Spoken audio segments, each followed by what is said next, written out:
back in Southern California again with only 3 weeks to go. It's more likely than you think.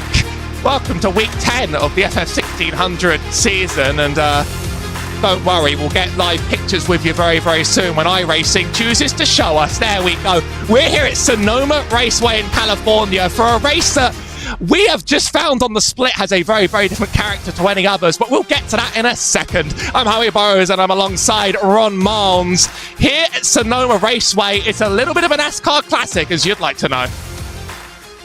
Yeah, Sonoma is a classic fixture of the NASCAR Cup Series schedule. They've raced here just about every single year, with the exception of the pandemic years. This track is absolutely fantastic. Not really a popular one, though, on the iRacing platform. Not really seeing the biggest of numbers throughout this week here in this series, but no, we have got some pretty good racers in this top split broadcast here today. Our final send-off for this track before we get the new scan of it in a couple of weeks' time once we click over into Season 4 of 2025, but here setting off the track in some very good fashion. Yesterday with the Weekend Warriors, we had a pretty damn good race. So I have a feeling that this slightly shorter, half the length official probably gonna be no different. I'm expecting some fire out of these competitors today. This is a very, very unusual day on the track. That lack of popularity has manifested in two crazy side effects for this race. Number one, we barely split 11 cars on the track, and the bottom split is about 3K SOF. What does that mean for this split? It is 6,000. 11 cars, and a lot of people missed the cut. Worth reminding, the championship point system is going to allow the drivers that missed this split to get their entitled share of points, but that means this track is going to be tenser than you could imagine on the track. This isn't really a track for the wildest haymakers, especially on the long NASCAR layout. Certainly has never really been one for open wheel cars in the first place, but especially with the slower uphill, it's going to be a very, very measured race, I like to imagine, as we round out this schedule. But very, very unusual dynamics on the track, I think, that are going to play out.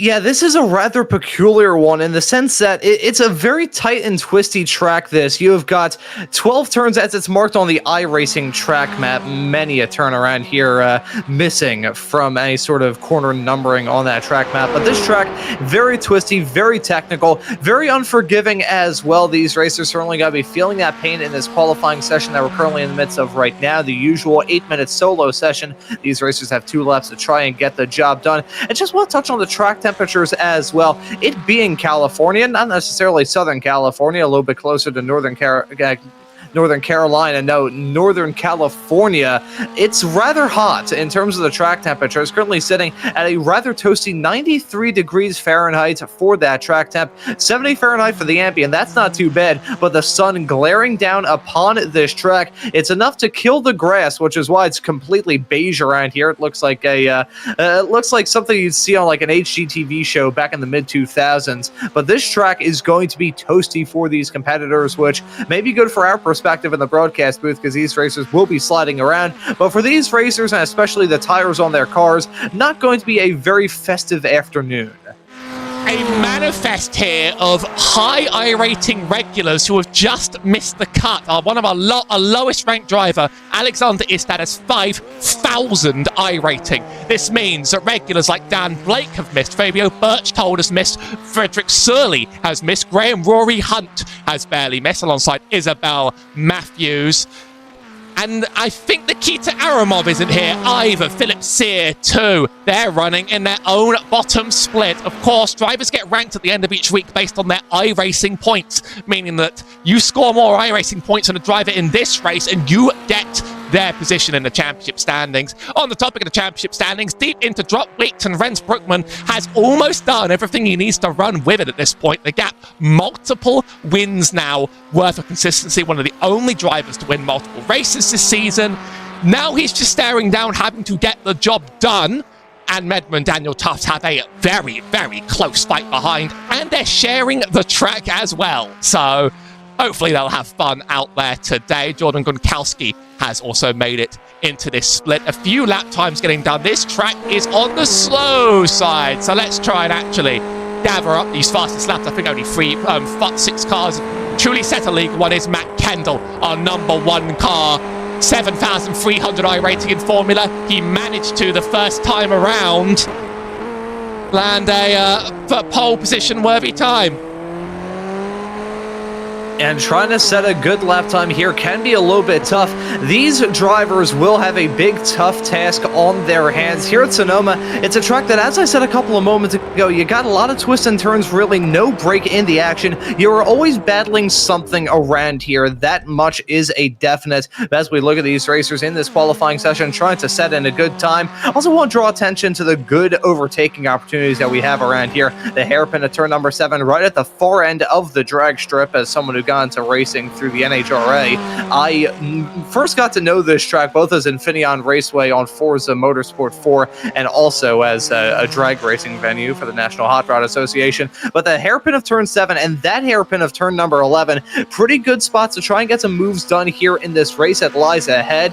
Flashing my mind back about 24 hours ago in that Weekend Warriors race, it was two of the drivers that we've gotten this session in the form of Mikey Pollard and Daniel Tufts, who had a bit of a squabble heading down into that part of the track, battling for the race win. Tufts went for a bit of an opportunistic dive and really saw the challenges of trying to get a move done through that hairpin. It's a good spot to make it work, but if it goes wrong, it can go really, really wrong. Here's a throwback story I may have told you before, but don't stop me if I have. Here's a driver that has raced plenty of the Skip Barber time slots, and I haven't really seen around here all too much. It became a bit of a running joke that I pretty much freewheeled myself into a Skip Barber SOF, first race I did with this community, and for some reason, my brain jumped to calling this guy Martin van Eckelsen, which is really funny because that's several characters that just aren't in the name. It's Ekelen or Ekelen. Both of those are a lot better than whatever I came up with on that day, and might finally be my redemption opportunity. I have only 2 drivers left on the track alongside Andre Castro. Laps in the 1:30 mark. Martin van Ekelen, I almost did it again, would you believe it? Slowest on the grid so far, 2 seconds back. Made a mistake his first time around, but he's a strong driver. He can do better than that. He'll be the last one across the line here. And following Ekelen heading down into that final hairpin, it really feels like the final real turn around this track, but he got the kink at turn number 12 to keep these racers on their toes as they head their way down to that start-finish line. Let's see what sort of lap time we get from the driver of the number 4 car. Will it be improvement on the 141.7 thus far? Comes across the line, and I don't believe it will be a change. Actually, no, it will. Timing updating a little bit late there. A 139.2, a massive improvement there on the second lap. Martin van Ekelen going to jump up into P6. And, you know, I have absolutely no room to judge there. I've butchered many name pronunciations, and I've had my own name pronunciation get butchered. I remember at my high school graduation, the lady reading out the names called me Ron Mans. Arjuna Kankapati called me Ron Mouse once. And one time, a producer misspelled my first name, and we went on the air, and my name was Round Mons, which, you know, I'm fat. I'm not that fat. That's one I've not heard before. Round Mons. Now we might have a quick grid to do, and I might actually leave you with only the 1 driver because it'll be really, really funny. So make it Matt Candle on P1 with Andre Castro just behind P2. Only 100th in it. Jordan Kunkowski sits in P3 next to Peter van der Noord in 4th. Christopher Cash lines up in 5th next to Martin van Ekelen in 6th. Daniel Tufts in 7th and Medma in 8th. Mikey Pollard in 9th, Friends Brookman in 10th. I'll let you line this one up however you'd like. And running at your field for today's race is Alexander Istad, starting this race in 11th. I had to do it in the cheesy radio announcer voice there. Impressively done. That's what you get for a pack like this. Anticipating 13 laps around this track with pretty much no camera angle that isn't a million miles away, by the way. Definitely my choice in the matter, let me tell you that. So when it comes to getting Formula Fords around this track, it's a technical one. It's not a fast one. What are the most important pain points to get right? I would say the main keys heading off into this race is just survive. You know, this track has old school runoff area. You go off the track, you've got dead grass, which is not going to slow you down one bit. It's also going to make your car look pretty ugly in the process. So if these racers go off the track, it is going to be a sickening hit into one of the walls around here. So if you can keep it clean, remain patient in this race that lies ahead, you may come out of this later round of the championship smelling like a bed of roses. Only 11 cars hit the grid with 6,000 SOF. How are they going to tackle the track? Let's find out. That's Matt Kendall on the P1, and it's Peter van der Noord who makes the first jump out of line onto the inside. Too wide up the hill, several rows back. Peter van der Noord still trying to stick his nose in just a little behind. Bit of a Constantina, almost 3 wide as they crawl up the hill. That's Martin van Eleken on the outside, and Daniel Tufts being forced back now into his own little 3 wide sandwich back there. Lots of the front of the field were able to get off without problem. Everybody else sort of stuck in each other's way, but they've gotten away with it. Here comes Rens Brookman. Nice run. Going to take the slow turn into the NASCAR long layout that hasn't been raced for a very, very long time. He's going to claim the P8. Constantina, I thought that was a guy from Seinfeld. Matt Kendall leads as they head their way down to turn number 6. This long, seemingly never-ending left-hander downhill as well. Super tough to try and make sure that car is underneath you as you head your way onto the back straightaway. It's like bend in the road as we head our way off into the braking zone of turn number 7. A premier overtaking opportunity. Already going to start to see these racers potentially look as they nearly go 3 wide. A little bit farther in the back, that's Daniel Tufts, Mikey Pollard, the 2 sparring partners from just yesterday, alongside Alexander Istad, looking to make up some moves in the early stages of this race. Don't want to draw too much attention to Alexander because it feels like every single time he's in one of these races, some sort of catastrophe follows right in suit. He's one of those drivers that has a bad luck charm associated to his name, doesn't he? Hopefully a smaller grid and a very, very wide track might help him out. That's Peter van der Noord running very, very wide onto the dead grass, and I think Christopher Cash is going to take the chance to do a bit of a brave dive bomb. Punches him out to the outside, some complaints on the mic, and in fact Eleken is going to try sneaking in with that as well. Doesn't quite have momentum on the outside. Now on that inside, and Medma trying to spar. He's not going to have maybe enough space unless Eleken forces himself wide, which he does. Too wide up the hill, just a little bit of a nose, not quite getting in, and already I'm seeing the dynamics here of possibly a good race to the end. Yeah, I feel like it's going to be a clean one. Not really a drafting track, this, although the weeks that lie ahead from the season may be a bit of a drafter. We'll just have to wait and see how those 2 races shake up over the next couple of weeks here on Maconi Entertainment. That's a nice move there, an elegant move from Eleken as he got that move done to jump his way up into P6, but with that absolutely horrendous pun delivered about as slickly as 80 grit sandpaper, we'll swiftly and abruptly move on and talk about this battle a little bit farther behind. It's a hornet's nest of cars, really. Everybody still around each other. That's the thing about a sort of racetrack like this, is look at Andre Castro trying to get a move done on Kendall. Big dive for the lead. You said this was the overtaking opportunity, but he's left himself out wide on the exit. Has more momentum. That's clean. Gronkowski has a good run as well down the hill. There's a lot of cars you wouldn't really want to tangle too hard running down. Stock car down here, you're going to be struggling to turn it, but these cars are maneuverable enough and have low enough power that stuff that's low speed for others becomes relatively high speed. On board with Gronkowski here, a bit of a slide in the rear. Matt Kendall sticks the car out, but this is certainly a place where you can't use your fenders to get someone out of the way. This is somewhere where we do differ from the stock car tradition, and Medma dropping down the order. I think that's an incident. Don't quite know if that was self-inflicted. Let's find out ourselves, shall we? Yeah, I think either the fenders were used from somebody else on Medma, or Medma used his fenders on himself, as you can see. Yeah, that's the sort of incident that you have heading off to that section of the track. The iRacing glue working out really screwy there. Not sure if Ed Medma maybe has a little bit of damage on the back end of that race car as well. The front right, the rear right tire, I should say, potentially being broken off and all that drama. Looks like that number 3 machine still out there running at a decent level of speed, so don't think there's any too much to add to that outside of a big loss of time and a pretty big sideways snap. And you saw as well as Ed Medma was trying to get that car spun back around how dangerous it is on the inside of that track with those tire bundles. In real life, I wouldn't necessarily say they're soft and cuddly like a teddy bear, but here in iRacing, they're basically made out of the matter of a white dwarf star. You hit them and your car's going to be feeling very sad.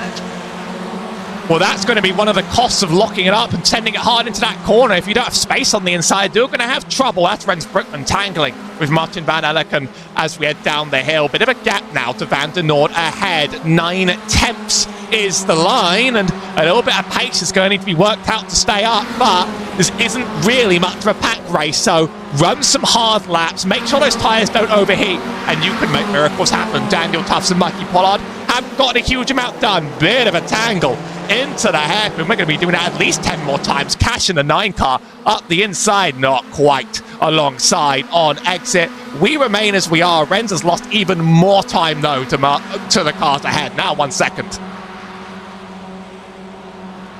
As we continue to see this race develop, looking at these gaps now beginning to grow for all of these racers up and down the grid. Fast lap the race last time by for Mikey Pollard. He sets that quick lap in the number 6 machine. We follow now, looking through at this pack right behind this Peter Van den Noord that we ride on board with. You got a good view of all the cars right in front. Christopher Cash, Jordan Gronkowski, Matt Kendall, and Andre Castro. Castro, a driver who I have been the drum on multiple occasions. Very quick racer. Also has some experience running in the real-life Formula Ford Festival at Brands Hatch. So he's a driver that I expect some good results out of, holding on to that race lead now. But I'm not really sure if I've seen enough of a spark for him to pull away from Matt Kendall behind. I mean, I'm going to be at that festival in real life, so if any of you in the community are going to be in the area, do send me a message. I have some ideas for content, let me tell you that, and we might have a few surprises down the line when it comes to that event. For now, we're going to stick to the matter of the race as it stands. P1 and 2 running away a little. 3 and 4 also in line. Peter Van den Noord now a bit on his own, but he's been creeping up. He's fast, and he's proven now that the dynamic of the pack race here isn't true. This is just a race of individual lap pace, and in fact, clean air might help you out, sending it the best into these corners. Bit of a check-up in line, lots of movement, and Daniel Tufts takes a bold move to the outside, not going to deliver, and is in fact going to bump into Van Ekkelen in front, Mikey Pollard almost doing the same behind. 1 after 2, after 3, after 4. Matt Kendall's looking impatient. Matt Kendall's looking like he might try and do it this lap. Cars running up the hill again as we stand outside of that Sonoma pit exit. This is just such an unusual track, but I've loved the way it tests these drivers here so far. A little bit of a slide from Van den Noord on exit's going to slow him down, and in fact that's Van Ekkelen miles back. I think he just went a little bit wide, and that grass did not help him out. Oh, that it did not at all hit that dead grass. And let's take a look at this replay as we see heading up the hill, down into the turn. Yeah, a little bit of a touch there. I think it was a curb that really did him, and then off he goes off the track. One more thing to race talking about this event. I talked about just keeping it clean right before we grabbed the green flag in this race. It being an official, you do have to worry about those incident points creeping up on you. Of course, as per usual, 17x to limits, and very easy to rack up those incident points, collect them like Pokemon cards, as we can see him collecting that car, keeping it going in a somewhat straight line. Has to go off into the grass briefly, but overall that could have been a hell of a lot worse. Anything about keeping it in a straight line probably helps you more often than it's not. Oscar driver in last place, who hasn't been able to catch the pack. Alexander Istad hasn't had a major incident. He's just treading water a little bit around the track. There are still good points on the line for an SOF this high, though, and I'm going to be very curious to see how that affects the prognosis after the fact. Here comes Matt Kendall, still chasing down Andre Castro ahead. Still hasn't really gotten the nose in. Estimated lap 12. That's lap 6 now. 12 came out of nowhere, one step after another, and Pollard is very, very fast here for someone that hasn't made up places, because he's just ranked in the 2nd fastest lap of the race, one after another. The passing hasn't come, but I'd look out for him to make up some places. Currently our 1-2 is running 2-1, and our 3 is running exactly where we started, though. Not too much movement up at the front. And you know, Howie, for as long as I can remember, I've had memories, but what we're seeing at this point in the race is rather fascinating. Despite it not being too big of a draft track, these racers still packed in as if it is one. I think that back straightaway really helping these racers stay within closing distance of each other, and with a lot of medium speed corners, I think that may be helping out as well. There are many words you can use to describe these Formula 1600 cars here on the iRacing platform. Aerodynamic beasts, they are not. Pretty much, you could probably triple the amount of downforce that these cars produce, getting a model car and just duct taping it to your helmet. So these cars don't have to worry about dirty air too much. The drift's still big, as that was a moment for Ekkelen heading down to turn 7. Days gone from bad to worse for Ekkelen here. He was fast early on, but now he's behind and Medma, and I think it's just the rear giving way up the hill. A nice way to pirouette it around, but he waits for that rejoin. Has to wait all the way past Medma, and that's going to be Looking at the very back, at the very least, we got closer to his name than in my prior renditions. So if that's one thing we can take, that's one thing we can take. We're really starting to move up the front of this pack now. Seeing a few position changes here as Van der Noord sneaks past Rens Brookman. Little bit of almost contact running up the hill. Brookman still hold out wide, and that's so he can maintain this inside and push Van der Noord out. Very low power on these cars, so a lot of momentum needs to be carried, and Daniel Tufts, I think, has an eye on this and wants that 6th position. He's not been able to claim Victory Road, and he's quite some distance away from it, but he's been very, very consistent this season, and those things could help him in the long run when it really counts. You know, the falling anvils haven't really come down on Daniel Tufts ever since the start of this championship many weeks ago here in this official season.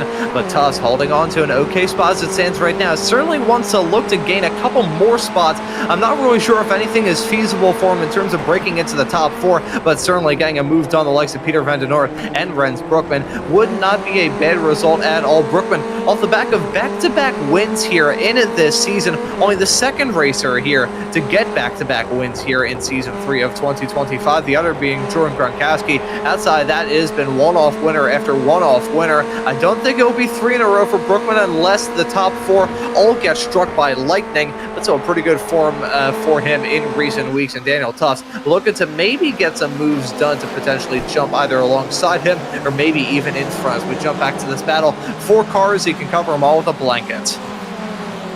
It's been a lot of single file running with drivers wanting to get the move done, and we know it's possible, but it's a matter of patience and it's a matter of waiting out your time. Andre Castro, only his 2nd time on the broadcast. His 1st time went very poorly for him, and now he's in control of this field. Fastest lap this time around. Matt Kendall's constantly been looking for opportunities, but it hasn't been a huge amount of practice on official sessions this week, of course, either. Not a send up the inside this time. You get a small slipstream down the straight heading into the next big hairpin, but it's small. You need to have a good run out this long sweeper in order to really have a chance to take advantage of it. Gonna head on board with Matt Kendall and keep an eye out.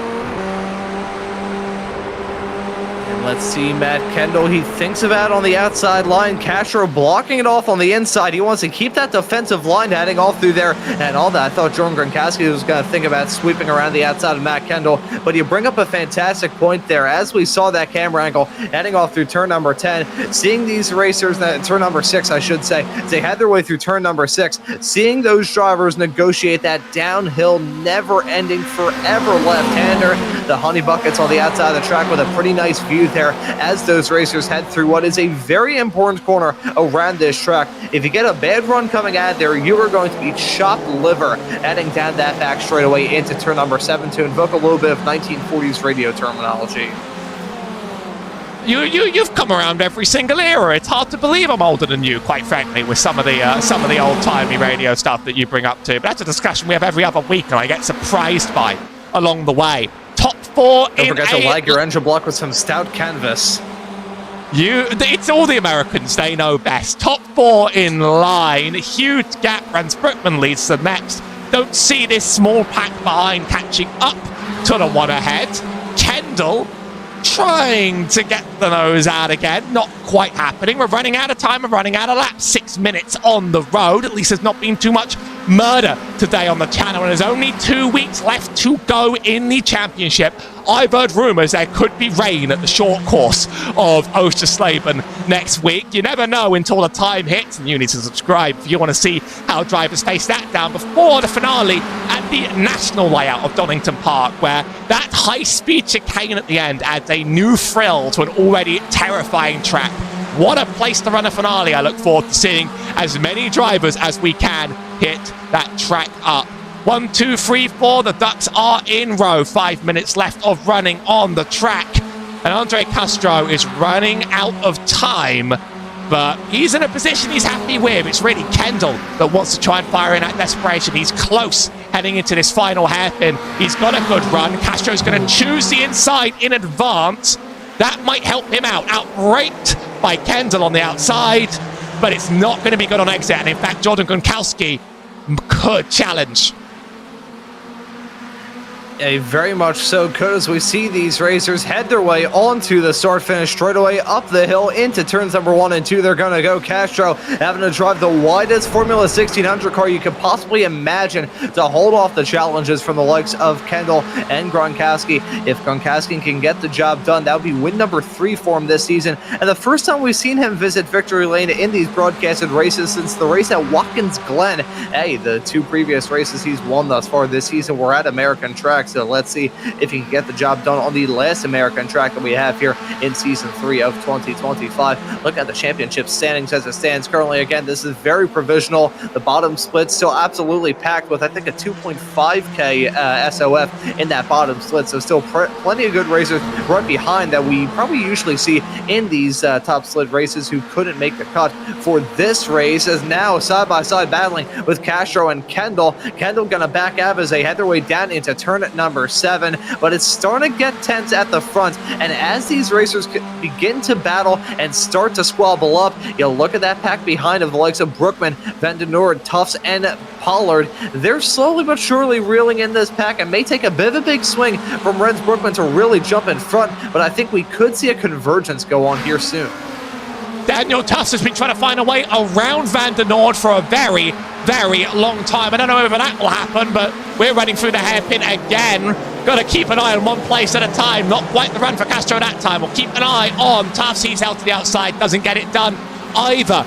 Noteworthy that a lot of tracks get repeated on the schedule coming into next season, but when they come back, their layouts are different. If Sonoma returns, which is scheduled to do right now, we'll be running the NASCAR short layout. It cuts out that giant downhill, uphill U section and makes it a flat run over the bridge instead. Faster laps and a tight 90-degree turn coming out of them. That's one of the ways the championship is scheduled, and we may just have a brand new scan for it. And Medma, I think, has just chosen to drop out of this race, accepted the last place on the road, whereas Martin Van Eleken is just running to basically shore up an SOF finish. Let me put it like that. Unfortunately, end of the day was competitive, but there's almost no way to catch up once you've made a critical mistake.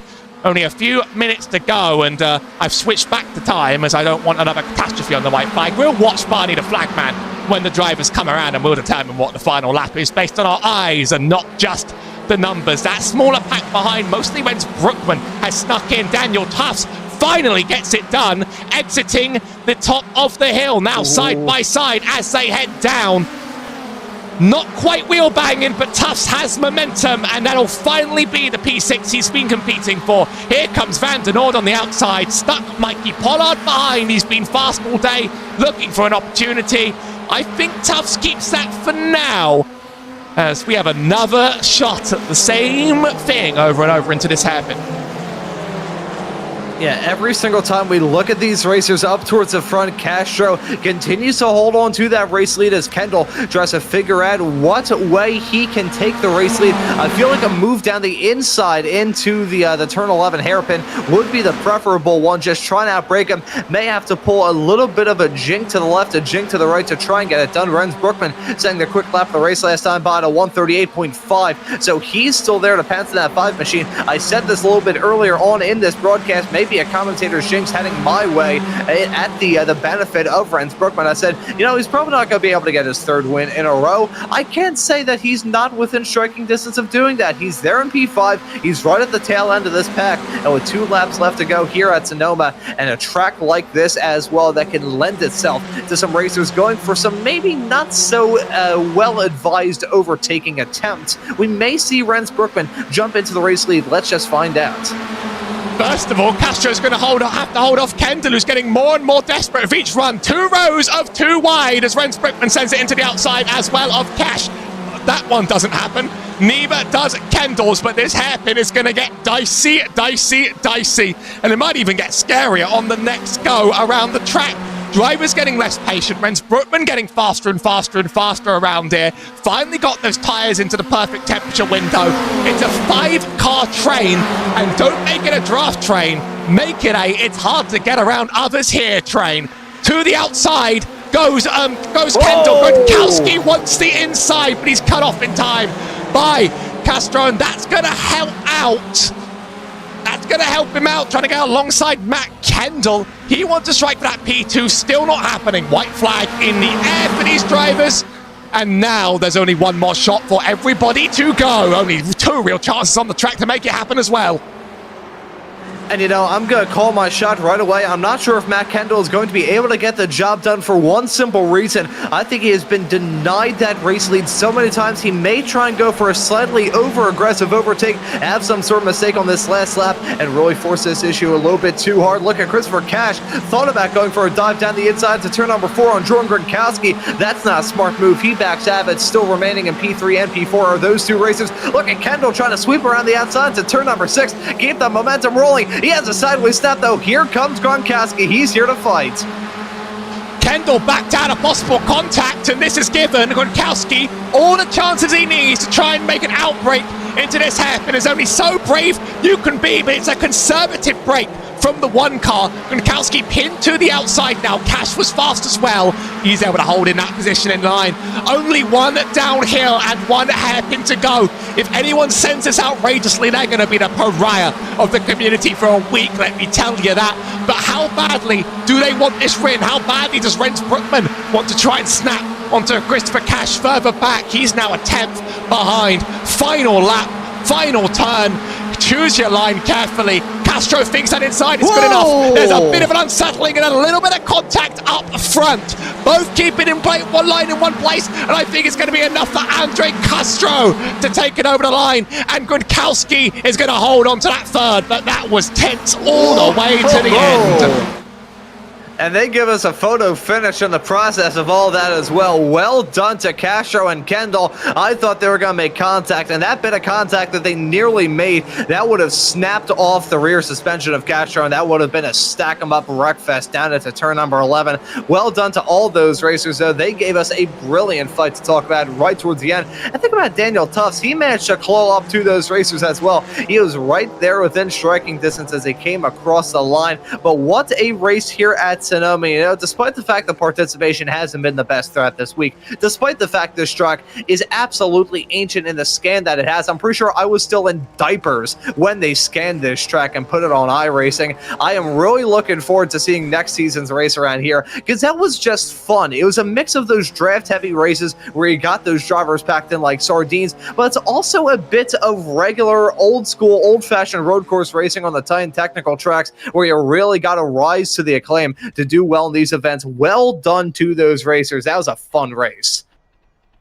Those drivers pushed each other to the absolute edge, and sometimes the race without much passing, I think, turns out to still be pretty good in the grand scheme of things. Andre Castro holds it over the line, started P2, takes it from Matt Kendall early and didn't look back. Jordan Gronkowski finishes P3 ahead of Christopher Cash, Renz Brookman, Daniel Tufts, Mikey Pollard, Alexander Istad, Martin van Eleken, and Peter van der Noord. Might have had sent him back. I'll keep a check on the results. And Medma finishes last, retiring early. And in fact, let's just take a look what happened to Van der Noord, because I missed this at the time. There was enough going on. Here's Peter van der Noord. Is what sent him back 1 place. I imagine this was just a spin, but where it is always curious and interesting. We're going to have a few interviews lined up to round out this day, but thankfully not a whole incident review. That is Tokyo Drift, unfortunately. Losing a nose cone into the wall, and he's going to be able to take the fast repair, but that's what cost him at that place on the line. I heard some funny noises being exchanged between some drivers. There was some whoas, and that might have been one of them. Let's get to drivers in whichever order they show up, because quite frankly, I am beyond waiting forever. So that's going to leave us first with Matt Kendall in P2. I'll give it to you, Ron. Yeah, Matt Kendall joining us here in the broadcast booth. Matt, welcome in P2 at the end of this race here at Sonoma. How about you talk us through that one? That looked fun. Yeah, it was fun. Andre pulled a cheeky one there. I wasn't ready for him to be ready to go all the way to the gravel to do it. But the way this track is, if you get a move done, that's pretty much curtains. There were a few times where there were opportunities, but with the championship and everything, the risk to reward isn't really there at that point. But he did some cracking defensive work, so that was really good. And now, speaking of that battle between yourself and Andre Castro, right at the end of this race, as y'all headed down into turn number 11, we were on the Maconi Entertainment helicopter shot at the time, and we saw how close it was to you and him touching down into that hairpin. Did it feel that sketchy behind the wheel, or have you not really realized how close it was to nearly ending in disaster down there right at the end? Andre was deploying the classic chaos theory. He was on the brakes a good sort of 10-15 meters before he really needed to be. So that was what caused the sketchiness. It's a perfectly valid tactic. It's just open wheels, tight corner, and everyone's braking at different points because everyone's not sure where everyone else is. So yeah, that was pretty sketchy. Certainly super sketchy there, but hey, a pretty good race for you here for week number 10. Gonna be heading off to Oschersleben in 1 week's time. So what are your thoughts heading off to that round of the championship? I'm gonna need to practice. I'm not very good at Oschersleben, so I'm gonna need to practice to be any good. And also heard as well from Howie a little bit earlier on in this show that there may be a threat of rain for that race as well. So certainly practice going to make perfect for that race in just 1 week's time. But Matt, thank you for joining us here in the broadcast booth. Well done on the P2, and we'll let you give any thanks or shout outs before we let you go and celebrate. I'll just shout out to the Scuderia Dunkersall lot for getting me involved in this. I never really used to drive the Formula Ford, so it's nice to come here and have close racing like this. You don't get it very often. So yeah. Yeah, thank you as well for joining us here in the broadcast booth, Matt. Well done on the win, and well done the P2, I should say, close to the win. And looking forward to seeing you out there on the racetrack at Oschersleben next time out. Cool, thanks. My brain auto-corrected there. You can definitely tell. Yeah, that's probably the last thing you want to hear right now. Let's go on to Jordan Gronkowski while we try and wait out Andre Castro. Good, Jordan. It was good to finally speak to you again. I'll get those graphics updated any second now. Good to finally see you on the track again. How was that race for you? Not much passing, but it was tricky to stay in touch. It was intense, yeah. First of all, it's good to be back again. It's nice from my point of view to have a normal race, because so far this season I've either won or I've had a disaster from my point of view. So it's nice to have a kind of normal, if you like, race and come home with a podium. And nice to be talking to you again. No, it was a tricky race. It's a tough circuit to pass on, as I'm sure everyone here will say the same thing. Unless the guy in front makes a mistake, it's difficult. There's really one line in most places. There was a couple of times where things checked up a bit, and I maybe could have sent it up the inside to give you something more exciting to commentate on. But I think it probably would have ended in tears. So yeah, I thought better of it and just try to take home the position. Christopher was all over me at the end, but thankfully managed to hold on to it. So, by the way, I've seen incredible footage of your setup, and one day I want you to live stream that to us while you race so we can include it on the broadcast, because trust me, Ron has seen nothing until he's seen that. Championship coming to a close, and while our winner has practically run away, there might be some scraps to pick up. 2 remaining tracks, including one that could be a little wet. How are you looking forward to them? Yeah, looking forward to it. Oschersleben, I haven't driven that since probably GTR 2.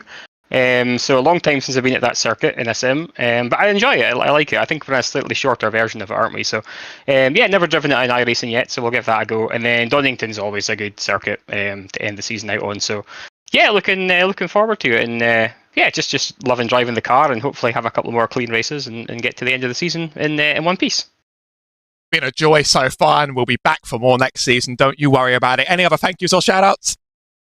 Just shout out to the usual, my family, my wife Karen and daughter Holly. Sorry for annoying them with it. The H pattern shifter I use is a big mechanical thing. It's a fantastic shifter, but it makes a lot of noise. So apologies to them downstairs or through the house, wherever they are. And also, yeah, mum and dad, obviously, thanks for tuning in. Dad will be tuning in as always on the virtual pit wall as he was in real life. So it's great to have him always watching me. So hi to Dad. I'll phone you after this, Dad, and we'll have a debrief. Always good to catch up with you with Jordan. That's a P3 on the road. Only a few races to go. Look forward to seeing more of you. Thanks, and thanks again for the broadcast, guys, and see you next time, hopefully. That was Jordan Gronkowski in P2, and I'll leave you with a winner that I've not ever had the chance to speak to, Andre Castro. And Andre Castro, your race winner here at Sonoma, joining us here in the broadcast booth. Andre, welcome and congratulations on the win here today. How was that race?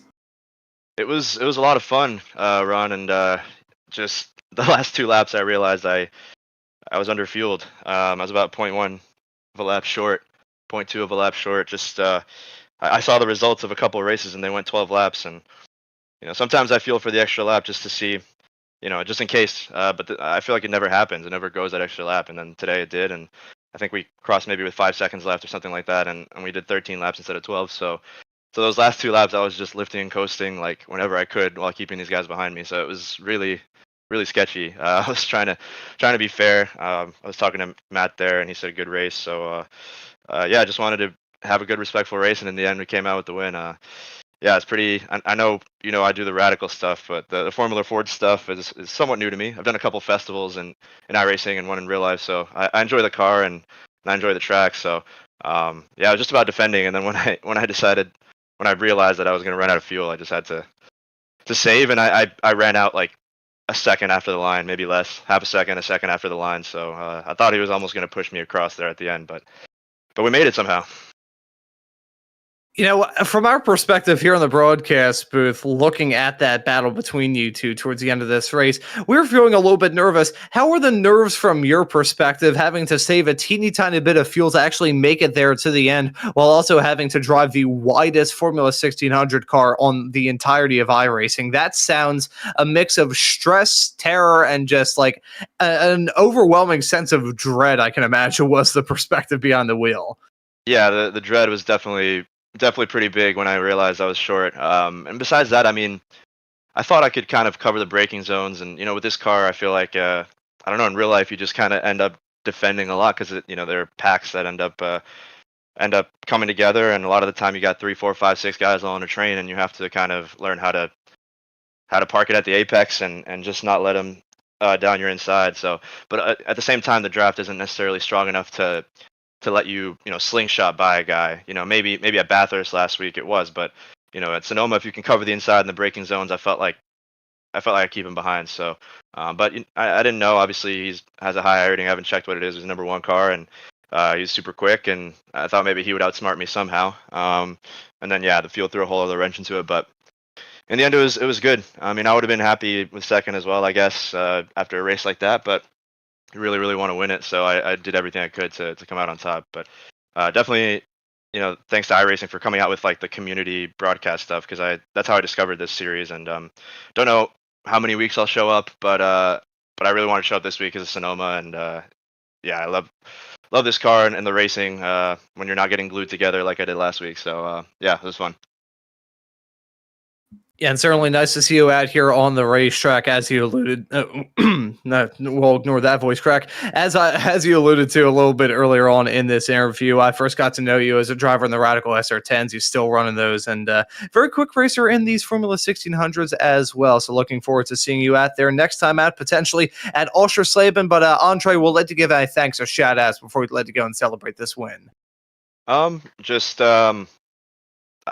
guess Chris Wetz finished second in second split. My friend, we do radical stuff together. So he came for this one as well.